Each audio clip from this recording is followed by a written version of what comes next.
video na to, i-share ko lang yung yung bagong partner ko, yung kuha ko na Easy Ride FI na Q. Yung black ang napili ko, gawa nung mas siya tingnan, simple lang sa tingnan. Saka yung dati ko kasi red kaya ito nagustuhan ko, simple lang siya. Maganda yung forma niya sa mukha niya.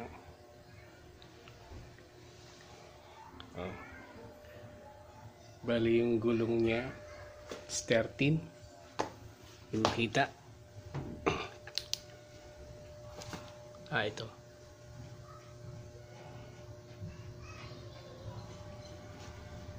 Nasong bibo. Gulo naman ito. Gulong niya is 130 by 60 by 13. Tapos yung niya magandang klase din. Tapos one pot lang na yung frame niya, single piston. Tapos may ito yung sensor niya sa RPM.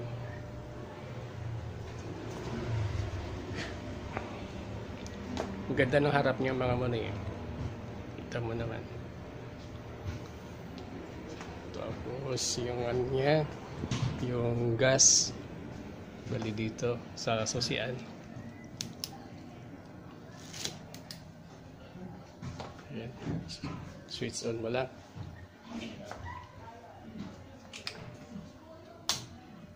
Yan pala, kita. Ito mo lang. Tapos ito, pindutin mo lang yung seat. Ayan, bukas na yan.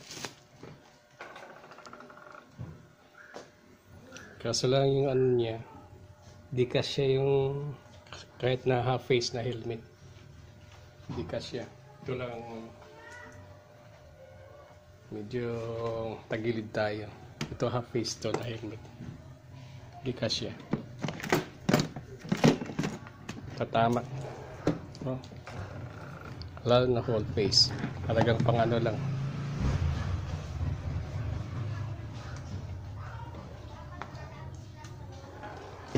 Tapos yung sa gas naman, pindutin ba lang itong sa fuel. Ito. Kung saan ibubukas yan. Yan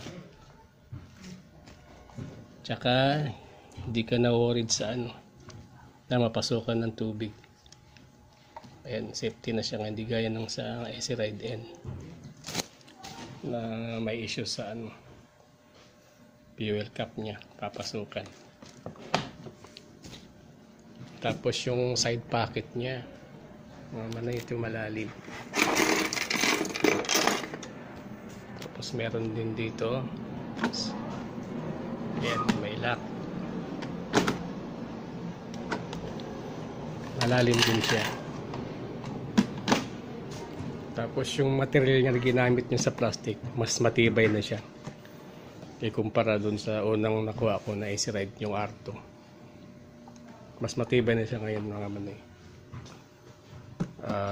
Pwede mo na itong parang halos kaparehas lang dun sa mga branded, yung plastic niya. Solid na siya ngayon manoy. Parang yung pormahan niya parang version 2 ng branded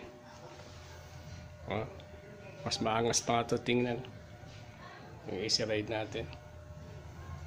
Yung sa gulong naman niya sa likod, save lang din sa harap, 130 60 by 13. Tapos yung pinaka preno niya, rear disc brake, siya, kabila, sa kaliwa siya, di kagaya ng sa iba, sa kanan siya. Ayan.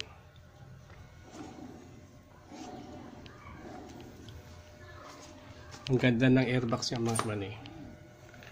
Ang laki. Solid. Talagang sumasabay na siya sa mga branded. Tapos yung pinaka-apotres niya, ganda.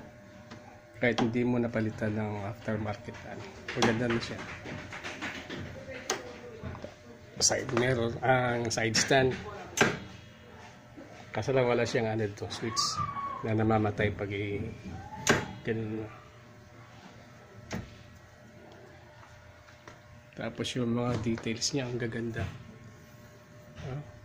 Detalyado talaga.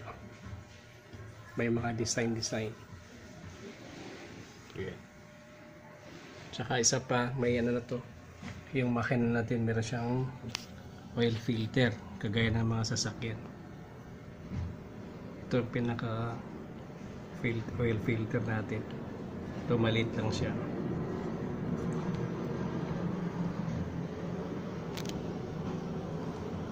Kala mo sasakyan may oil filter na maliit na bilog. Dagdag na naman to sa gastos.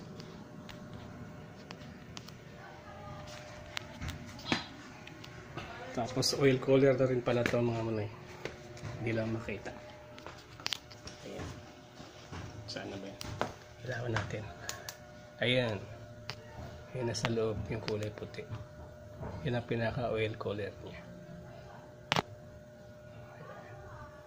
Kaya hindi ka nakabado sa long ride. Hindi ka nakabado na mag-overheat kasi meron tayong oil cooler. Tapos hindi siya manaya, wala siyang radiator. Air cooled pa rin siya. Plus ang dinagdag doon yung oil cooler. Ito air cooled plus oil cooler kasi dito radiator. Fan lang yan. Fan. Ito yung ano niya, throttle body. Simple lang siya. Ayan. Ang naging issue ko lang to sa motor na to mula nung kinako nung Friday is lang yung nawala yung RPM niya. Ayan.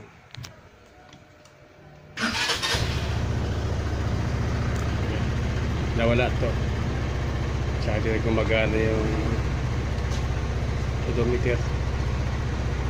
So ang pinalitan itong sensor. Ano pa lang ha, ilang araw pa lang sensor agad ng ano.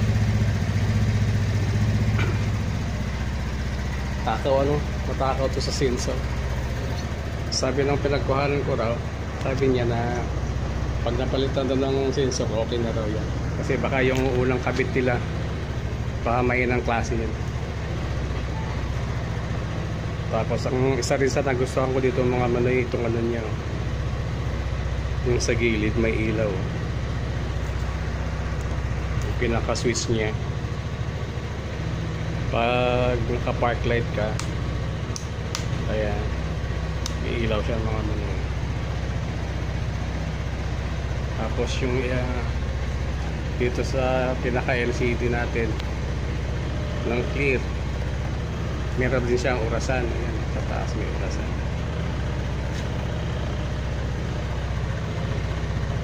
So far naman ang issue lang nito yung speedometer, yung sensor nga niya sa odometer, RPM, tsaka yung bigla siyang namamatay. May nakapagsabi sa akin na daw baka sa problema sa susian, yung pinakasakit niya baka daw maluwag. Hindi ko pa natingnan. Tapos dito kung notice sa ilaw niya harapan, ito yung pinaka park light niya. Yan. Tapos yan natin, low beam.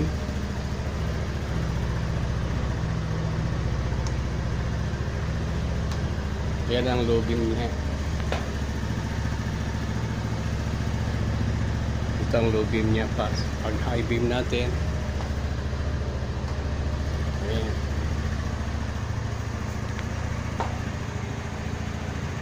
parang may pagka siya, PCX.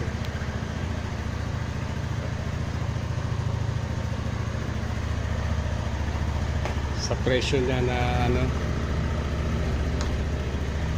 74 yung cash. Tapos yung gusto mo ng Zero interest 24,500. Tapos mag-monthly ka ng ano 3,400 yata o 3,300. Ganun. So yun lang mga manay. Sinyer ko lang yung ano ko, Easy Ride Q ko, IFI. Update na lang ulit sa mga upgrade na gagawin ko dito. Lalagyan ko to ng mini driving tsaka ano, busina. Kasi stock pa yung busina nito. Stock pa. Pero malakas naman. Malakas naman siya. Pwede na rin.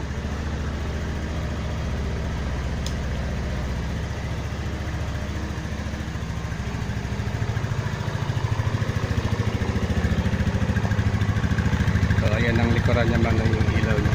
Puro LED na ito lahat.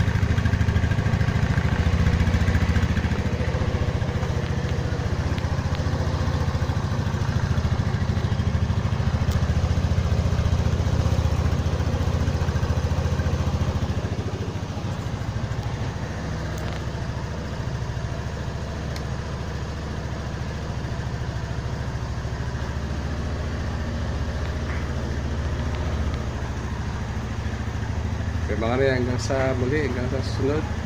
Peace sa atin lahat. Ride safe.